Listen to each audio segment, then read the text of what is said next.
What's going on, everyone? I hope you're having a good morning, good afternoon, and good evening, wherever you are in the world today. Let's talk about Star Wars: The Rise of Skywalker.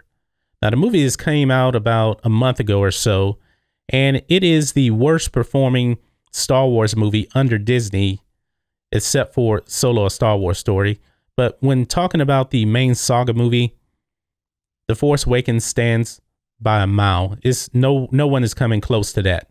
Last Jedi, it did $700 million less. And now we have Star Wars: The Rise of Skywalker that's probably going to end up making about $200 million less at the box office than that movie.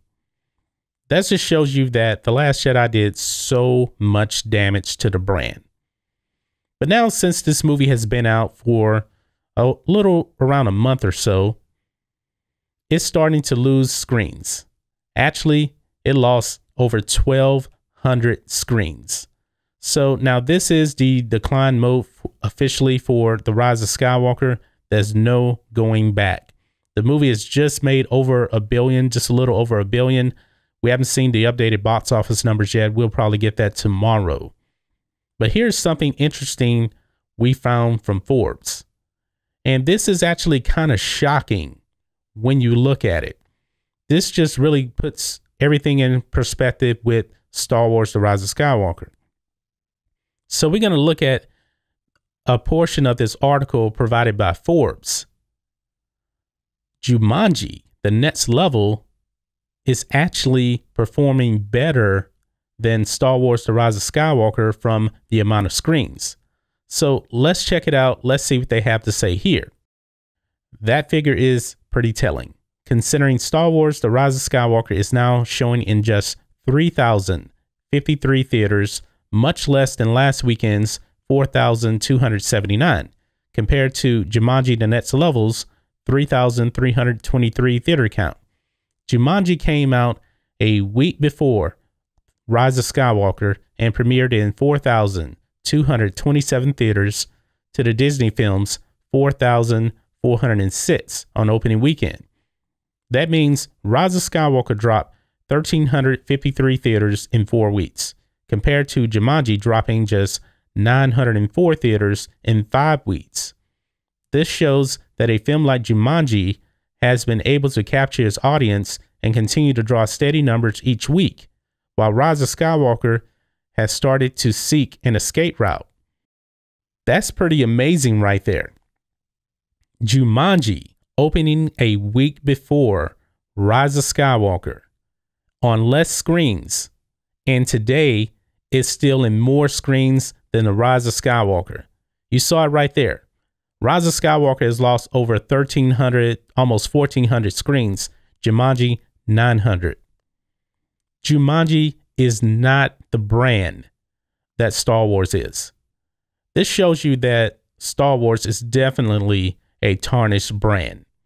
I know people out there are going to say this movie is made of $1 billion. Big deal. We know the story behind the $1 billion thing right now. Considering where Star Wars was with The Force Awakens, considering where it is now, and The Last Jedi tied in the middle of that, it's a tarnished brand. There's no other way to put it. You cannot say that this brand is strong. It's just not. There's a good reason why they're not making a Star Wars movie for another 3 years. We're not getting a Star Wars movie until 2022. Disney, they know that the brand is tarnished. If the brand wasn't tarnished, we'll be getting a Star Wars movie this year in 2020. They know it. They need a reset. But for a Star Wars movie to be on less screens than Jumanji, now I know that Jumanji has its following. They really do. But their following is not nearly as big as the Star Wars fandom. It's just not. And also, this movie was supposed to be the Avengers Endgame of Star Wars movies. Obviously, it's not. Endgame went out with a bang. Star Wars is going out with a whimper. A very, very bad whimper. I don't know how Kathleen Kennedy still has a job right now. Losing out to Jumanji at this point in time as far as movie screens go, this should not be happening. This absolutely should not be happening. But you know what? It is happening. It is happening because Lucasfilm was much more concerned with identity politics, pleasing SJWs. Now the SJWs don't like this movie because The Last Jedi was so woke and filled with identity politics. You have fractured the fan base even more with this new movie. The media doesn't love it. The fans, most people I talk to, they don't seem to like it either. You can just ignore that Rotten Tomatoes score because it's stuck at 86%. The Fitz is in. They're not even going to change it. But I digress. So guys, what do you think of this? Star Wars: The Rise of Skywalker on less screens than Jumanji? At this point, shocking. Absolutely shocking to me. This is absolutely not a good sign for Star Wars, for Disney Star Wars. This is really, really bad. So guys, let me know what you think about all this in the comments. If you're new here to the channel, please hit subscribe to catch future videos from me, and we will catch you on the next video. John Matrixx, out.